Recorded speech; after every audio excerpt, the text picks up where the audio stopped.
Cronologicamente falando, a última menção explícita ao sábado no Novo Testamento é encontrada no livro de Hebreus, uma peça literária única que é melhor descrita mais como um sermão do que como uma carta.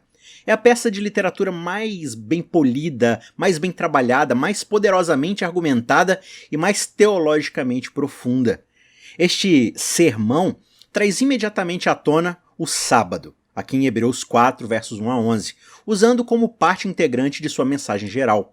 A mensagem, por sua vez, dirige-se às pessoas que estão em risco de desistir.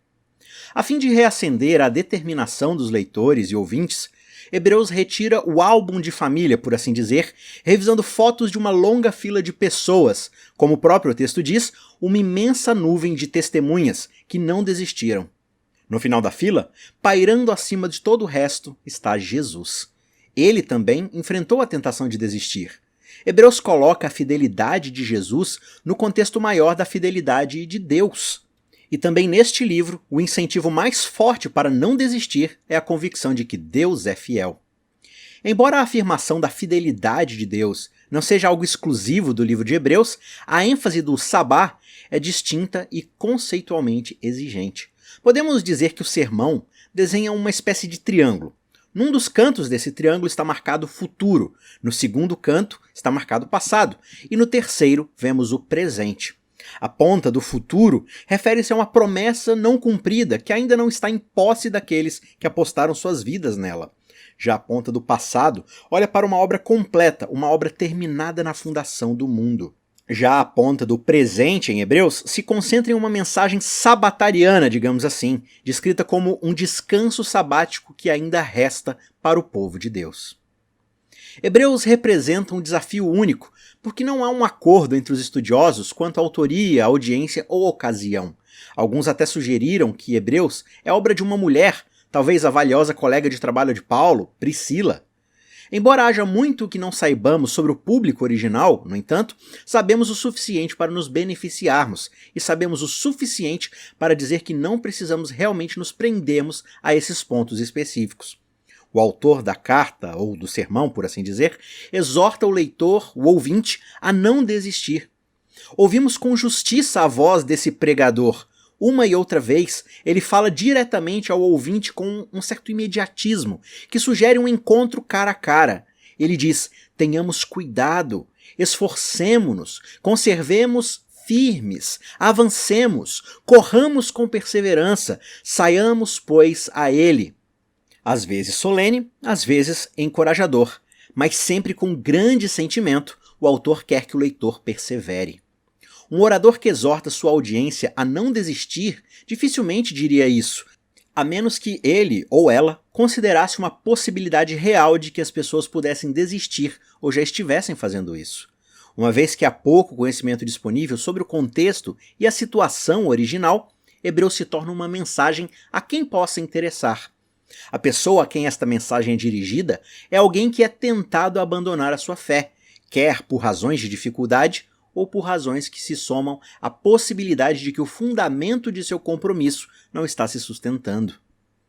A perseverança é a mensagem central de Hebreus, mas a perseverança e a fidelidade humana não estão fundamentadas em si mesmas. Hebreus apresenta uma cascata de testemunhas fiéis que percorrem o sermão do início ao fim. A última testemunha nessa cascata é Jesus, aparecendo no extremo final de uma nuvem de testemunhas, composta de nomes famosos e menos conhecidos do Antigo Testamento. Estas testemunhas conduzem até Jesus como testemunha e, no entanto, também fazem de Jesus uma testemunha que se posiciona em uma categoria própria, uma categoria única. Enfatizando tanto a continuidade quanto a distinção, o sermão então tece uma tapeçaria notável. O depoimento dessas testemunhas todos apontam na mesma direção, mas o testemunho de Jesus é um testemunho único.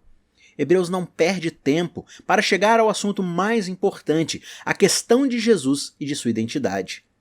Ele diz, antigamente Deus falou, muitas vezes e de muitas maneiras, aos pais pelos profetas, mas, nestes últimos dias, nos falou pelo Filho, a quem constituiu herdeiro de todas as coisas e pela qual também fez o universo. Esse é o trecho de abertura, os 2 primeiros versos do capítulo 1. Mesmo que parte da força e do polimento se perca na tradução, os pontos principais são preservados. O orador faz uma distinção entre passado e presente, lançando o presente como estes últimos dias. Vemos a comunicação contínua de Deus com a família humana, mas é traçado um contraste que prioriza a revelação de Deus em Jesus.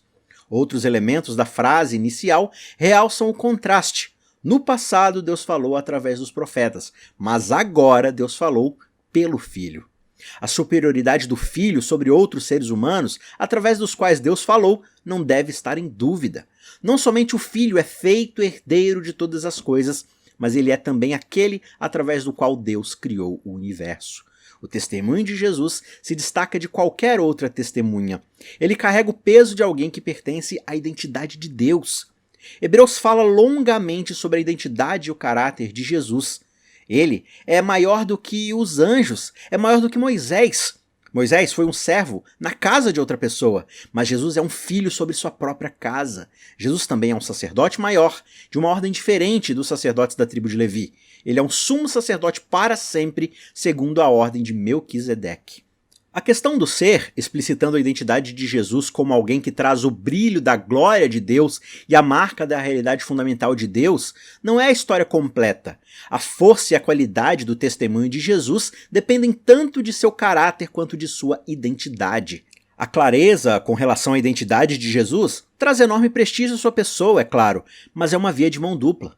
O brilho de sua vida traz a marca da realidade fundamental de Deus, e ainda assim, o acesso à realidade divina é agora através do próprio Jesus. A realidade fundamental de Deus é encontrada na realidade plenamente humana de Jesus. Como seres humanos compartilham carne e sangue, ele mesmo também compartilhou as mesmas coisas.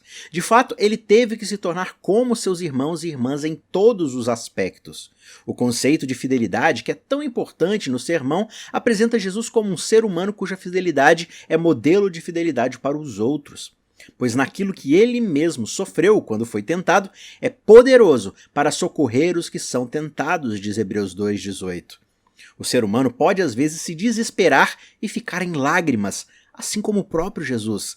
A tapeçaria da fidelidade demonstra um fio ininterrupto da fidelidade de Jesus à perseverança humana, porque a experiência humana de Jesus nos dá o tom da experiência dos seres humanos em geral. E, no entanto, Hebreus não desenvolve a fidelidade de Jesus apenas no solo de sua humanidade. Como já vimos, há mais na identidade de Jesus do que a de um ser humano excepcional. Jesus é o misericordioso e fiel sumo sacerdote. Moisés também foi fiel para testemunhar as coisas que seriam ditas mais tarde, mas Cristo foi fiel à casa de Deus como um filho. Sem descuidar da fidelidade de Jesus e da esperança do crente, Hebreus rapidamente acrescenta que somos sua casa se mantivermos firme a confiança e o orgulho que pertencem à esperança. Todos os fios se encontram na passagem que, aos olhos de alguns intérpretes, resume o sermão inteiro. Agarremo-nos à confissão de nossa esperança sem vacilar, pois aquele que prometeu é fiel. Hebreus 10, verso 23 e também 11:11. Todas as faces e facetas da fidelidade e a nuvem de testemunhas que ainda estão por vir, lá no capítulo 11, repousam sobre o fundamento da fidelidade de Deus. A base para manter uma confissão de esperança é que Deus é fiel. Jesus tem isto em comum com a imensa nuvem de testemunhas. Ele também apostou sua vida na fidelidade de Deus, mas sua vida, no entanto, está em uma categoria particular. A fidelidade de Deus é atestada pela fidelidade de Jesus em todas as suas configurações. O autor do sermão mostra Jesus não só como alguém que confia plenamente em Deus, mas também como alguém que reflete fielmente Deus para a humanidade. Quando Hebreus cita o profeta Abacuque do Antigo Testamento, torna-se claro que a afirmação da fidelidade de Deus é mais necessária quando os crentes são sobrecarregados com o sentido da ausência de Deus ou com a sensação de um atraso inexplicável. Não estamos longe do alvo ao acreditar que um orador que faz da perseverança sua palavra de ordem deve estar falando a uma situação em que há fortes incentivos justamente para desistir, e não nos surpreenderemos quando ele ou ela, diante de tal situação, encontrar em Abacuque um motivo de conforto. A voz de Abacuque é ouvida amplamente no Novo Testamento, e nós a ouvimos novamente aqui, porque, ainda dentro de pouco tempo, aquele que vem virá e não irá demorar, mas o meu justo viverá pela fé, e se retroceder, dele a minha alma não se agradará. Hebreus 10, 37 e 38, que reflete Abacuque 2, 3 e 4. O texto hebraico de Abacuque difere da tradução grega que é usada em hebraico, onde o texto hebraico de Abacuque diz que meu justo viverá pela fé, sugerindo uma conotação messiânica. O texto grego diz que o justo viverá por minha fidelidade. Meu é colocado antes de justo, mas o pronome é alterado da terceira para a primeira pessoa, ou seja, de sua fidelidade para minha fidelidade. Na tradução grega de Abacuque, a fidelidade sobre a qual repousa a esperança do crente é a fidelidade de Deus. Em hebraico, entretanto, a frase é um pouco ambígua, porque meu vai junto com justo e não com fé, fidelidade. É discutível se o meu aqui é possessivo e foi transposto na frase ou se também deve ser inferido na última parte da cláusula a ser lida, né? Mas meu justo viverá pela minha fidelidade. Uma solução que ressoa bem com o texto grego de Abacuque, bem como com o contexto em hebraico. O que não é discutível, no entanto, é que a afirmação em hebraico repousa sobre a rocha da fidelidade de Deus. A passagem de Abacuque, com sua garantia da intervenção definitiva e decisiva de Deus nos assuntos humanos e seu apelo à fidelidade diante dessa eventual intervenção, é particularmente apta como mensagem para judeus ou cristãos com expectativas apocalípticas que estavam perturbados pela chegada tardia do ato final no drama escatológico. Tanto para Abacuque quanto para os ouvintes do sermão encontrado em Hebreus, parece haver um atraso no cumprimento da promessa de Deus. A esperança está diminuindo e a aparente demora inclinava o crente para outras atrações. Mas Hebreus tem um ponto de vista diferente do de Abacuque. Ele só podia ver o testemunho supremo de Jesus de forma anuviada, como uma promessa. Hebreus admite que ainda não vemos todas as coisas a ele sujeitas, ele aqui no caso, Jesus, porque ainda não somos acometidos pela tentação, injustiça ou pelo glamour das cidades deste mundo. Jesus veio, mas as coisas não melhoraram como se esperava. A esperança aparentemente não se cumpriu. Entretanto, a dor é amenizada pelo que vemos, e vemos Jesus. O desafio é justamente continuar vendo Jesus, olhando para aquele que é o autor e consumador da fé, Jesus, o qual, em troca da alegria que lhe estava proposta, suportou a cruz, sem se importar com a vergonha, e agora está sentado à direita do trono de Deus. Hebreus 12, verso 2. Este verso é crucial e se apresenta em duas direções. Jesus é o único que modeliza totalmente a fidelidade. A fé, tradução da palavra pistes no grego, que Cristo inaugura e traz a perfeita expressão, não é o conteúdo da crença cristã em forma doutrinária, mas a fidelidade e a confiança que ele mesmo demonstrou de forma totalmente adequada e que seus seguidores são chamados a compartilhar. E ainda mais deve ser dito, Hebreus não investiu tanto espaço e energia na questão da identidade de Jesus a troco de nada. Jesus é a pedra angular e a pedra de arremate de toda essa história.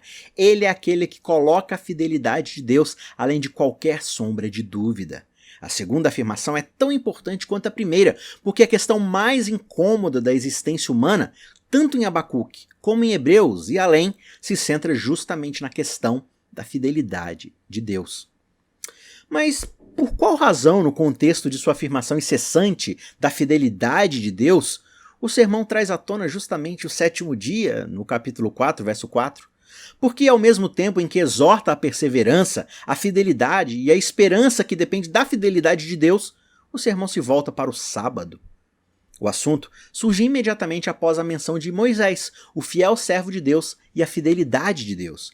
Embora Jesus seja maior do que Moisés, o testemunho de Moisés nos ajuda a entender justamente o que Jesus oferece. Um novo êxodo está em andamento, modelado pela promessa de libertação do Egito e a oferta de entrar no descanso de Deus. Na história do Antigo Testamento, os israelitas experimentaram a fidelidade de Deus, mas eles não retribuíram. Hebreus reúne incidentes originários da experiência de Israel no deserto, citando o Salmo 95. O resultado final dos 40 anos no deserto é que o povo não aprendeu a confiar em Deus. E como resultado, não entrarão no meu descanso. A linguagem específica é importante, porque Hebreus não diz que eles não podem entrar em minha terra. É meu descanso aqui que é importante, e não minha terra. Na história do Êxodo, também, as pessoas vêm a Deus e ao descanso de Deus antes de chegarem à terra. Quando Hebreus diz que não puderam entrar por causa da incredulidade, a ênfase é mais sobre a exclusão do povo do descanso de Deus do que uma ênfase na terra prometida. O sábado é introduzido neste ponto para esclarecer o significado de meu descanso. A referência às peregrinações de Israel no deserto dá lugar a uma alusão ao Gênesis. Aqui, o ponto de referência para a fidelidade de Deus não é mais a experiência de Israel após deixar o Egito, mas um ponto mais atrás no tempo. O sermão descreve Israel como excluído do descanso de Deus, mesmo que as obras já estivessem concluídas desde a fundação do mundo. Esta é tanto uma referência à criação, retirada da passagem em que o descanso do sábado é instituído em Gênesis, como um lembrete de que o assunto ainda é a fidelidade de Deus. Tendo determinado aqui em Hebreus que a esperança do crente repousa na fidelidade de Deus, parece agora que a fidelidade de Deus é parte integrante da mensagem do sábado. Porque em certo lugar, Hebreus 4,4 diz, assim disse a respeito do sétimo dia. No sétimo dia, Deus descansou de todas as obras que tinha feito. A expressão aqui, disse em certo lugar, que introduz essa citação aqui de Gênesis, capítulo 2, verso 1, embora seja aparentemente vaga, é usada para significar um texto que na verdade é bem conhecido. O sábado é introduzido como um tema bem familiar que dá ainda mais força ao argumento dominante que vem sendo usado. Além disso, a referência ao sábado é inteiramente positiva, como os hebreus em geral tendem a ser em relação ao Antigo Testamento. Em nenhum ponto Hebreu sugere que o Velho Testamento é legalista, que leva à justiça própria, que suas leis morais são inadequadas de qualquer maneira, ou que sua concepção de Deus necessita de correção. Hebreus continua recordando aqueles que perderam a entrada na Terra Prometida por causa da desconfiança. Mesmo aqueles que entram na terra sob a liderança de Josué falham em chegar ao destino prometido. Ora, se Josué lhes tivesse dado descanso, não falaria posteriormente a respeito de outro dia, diz Hebreus 4,8, indicando que todo o projeto que começou quando Israel deixou o Egito ainda aguarda a conclusão. Na verdade, a não chegada e a não entrada são mapeadas em uma série de versículos que repetem o mesmo fato. Esta característica de composição do texto é um impressionante exemplo de textura repetitiva que dá uma coerência temática à passagem, servindo à agenda temática do autor. Israel nunca chegou verdadeiramente à experiência para a qual Deus queria conduzi-los. A conclusão da viagem para a Terra Prometida, quando chega, é descrita com referência ao sábado. Portanto, diz Hebreus 4, 9 e 10, resta um repouso sabático para o povo de Deus. Porque aquele que entrou no descanso de Deus, também ele mesmo descansou de suas obras, como Deus descansou das suas. O autor poderia ter escrito que resta um repouso para o povo de Deus, repouso aqui sendo a palavra catapauses, mas ao invés disso, invocando um termo que só é encontrado uma vez na Bíblia, o autor escreve que resta um repouso sabático, um sabatismos. O repouso que é previsto se ergue do substrato do sábado, voltando até a criação. A característica marcante, é claro, é de que o sábado aparece no sermão como parte e parcela de sua mensagem. Talvez seja suficiente verificar que Hebreus apoia a conexão entre o sábado e a fidelidade de Deus. Isso significa, por um lado, que o sábado é um farol para a fidelidade de Deus, e por outro, que a fidelidade de Deus inevitavelmente dá o compasso do sábado. Confiabilidade é a essência da fidelidade de Deus. Hebreus invoca o sábado como uma forma de destacar a confiabilidade e a constância de Deus. Como indicam tanto a etimologia quanto os atestados posteriores, não é simplesmente um sinônimo de descanso, mas designa de forma mais abrangente a observância do sábado. Do ponto de vista da experiência humana, a asserção de que resta um repouso sabático, um sabatismos, para o povo de Deus, é no mínimo sugestiva. O sabatismos é uma nova configuração na Bíblia, um passo além do horizonte familiar. Se, como observado acima, a menção do sábado evoca um tema bem conhecido, e se a verdadeira experiência do descanso sabático nunca se materializou em Israel, é principalmente o significado deste descanso que está em jogo aqui em Hebreus. O descanso do sábado ainda permanece porque ainda não se concretizou na experiência do crente. Hebreus nos dá uma escada para entrarmos em posse da experiência prometida. Há pelo menos 3 degraus na escada em direção à experiência para a qual Hebreus quer que o leitor se levante.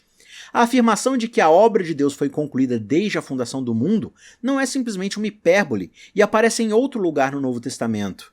De que forma ou em que sentido a obra de Deus foi terminada? Bem, sobre este ponto, Hebreus olha para além dos fatos narrativos e históricos que são aparentes pela primeira vez. A olho nu, vemos a obra da criação terminada no 7º dia da história de Gênesis, mas com o olho interior, Hebreus vê a libertação e restauração final assegurada mesmo na intenção original do 7º dia. Este objetivo não foi executado, mas foi pretendido. Não foi implementado, mas foi assegurado. Hebreus revela que o evangelho da redenção já estava presente no relato da criação, consagrado na noção de descanso de Deus em face de uma obra concluída. Quando Hebreus se volta para o passado distante, a fim de colocar a mensagem da fidelidade de Deus na base mais firme possível, ele vê o presente e o futuro consagrados no descanso de Deus na criação. No eixo horizontal, a varredura de Hebreus é abrangente, desde a borda externa do passado até a fundação do mundo, e dali em direção oposta ao limite externo do futuro. Este é o 2º degrau da escada. Cristo, tendo se oferecido uma vez por todas para tirar os pecados de muitos, aparecerá segunda vez, não para tirar pecados, mas para salvar aqueles que esperam por ele. Nem tudo está acabado e completo. Enquanto as pessoas em sua longa lista de testemunhas do Antigo Testamento tinham fé e eram fiéis, elas não viram sua esperança se materializar mais do que o crente no presente hoje. Todos estes, o texto diz, morreram na fé. Não obtiveram as promessas, mas viram-nas de longe e se alegraram com elas, confessando que eram estrangeiros e peregrinos na terra, porque os que falam desse modo manifestam estar procurando uma pátria. Capítulo 11, versos 13 e 14. Mas agora desejam uma pátria superior, isto é, celestial. Por isso, Deus não se envergonha deles, de ser chamado o seu Deus, porque lhes preparou uma cidade. Capítulo 11, verso 16. Todos estes, mesmo tendo obtido bom testemunho por meio da fé, não obtiveram a concretização da promessa. Capítulo 11, verso 39.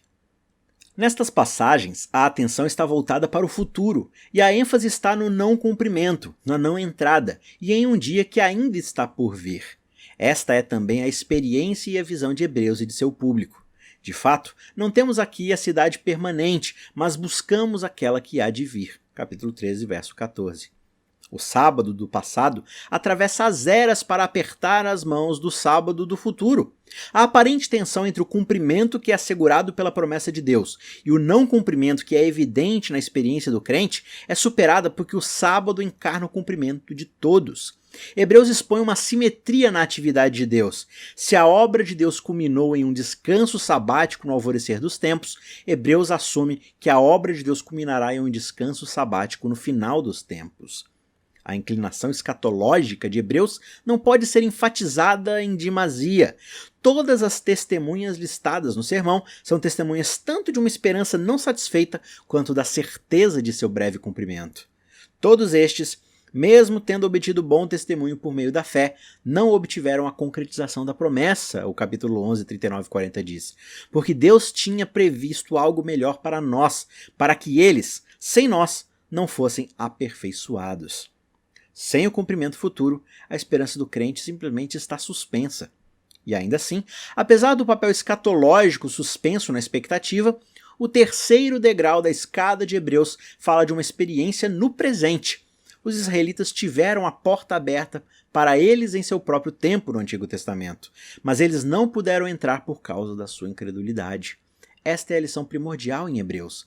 Falhar em entrar, então, implica o risco de falhar em entrar agora, no presente, como no apelo insistente de Hebreus. Por isso, como diz o Espírito Santo, hoje, se ouvirem a sua voz, não endureçam o coração, como foi na rebelião, no dia da tentação no deserto, onde os pais de vocês me tentaram, pondo-me à prova, e viram as minhas obras durante 40 anos. Capítulo 3, versos 7 a 10. Como se diz, hoje, se ouvirem a sua voz, não endureçam o coração como foi na rebelião. Verso 15 do capítulo 3. E de novo determina certo dia, hoje, falando por Davi, muito tempo depois, segundo antes tinha sido declarado. Hoje, se ouvirem a sua voz, não endureçam o coração. Capítulo 4, verso 7. A expressão hoje é justamente a dobradiça da preocupação do sermão e o cubo que faz a roda girar. Quando Hebreus diz que um descanso sabático ainda permanece para o povo de Deus, ele traz uma experiência que está disponível aqui, no presente. Aponta também o caminho, explicando que aquele que entrou no descanso de Deus também ele mesmo descansou de suas obras, como Deus descansou das suas. Isto é uma promessa de ter uma participação no próprio modo de existir de Deus. Mas em que sentido Deus fala de meu descanso? Significa simplesmente o repouso que eu concedo? Ou significa também o repouso que eu mesmo desfruto? Bem, significa a última. O descanso que Deus promete a seu povo é uma parte daquele descanso que ele mesmo desfruta. O descanso que é reservado para o povo de Deus é propriamente chamado de descanso sabático, um sabatismos, ou guarda do sábado, porque é sua participação no próprio descanso de Deus. Não é fácil fazer a passagem do passado para o futuro e depois para o presente, mas o autor de Hebreus, seja Paulo, Priscila ou outra pessoa, leva o leitor, através do sábado, a conhecer a fidelidade de Deus e, mais além, consumindo-se no esforço de apontar o caminho para o repouso que ainda resta para o povo de Deus. No triângulo de Hebreus, passado, presente e futuro são um todo sem costura, e o horizonte temporal do sermão olha definitivamente para um ponto no futuro, para a realização da esperança do crente. Mas o ponto de partida do descanso do sábado previsto em Hebreus é hoje.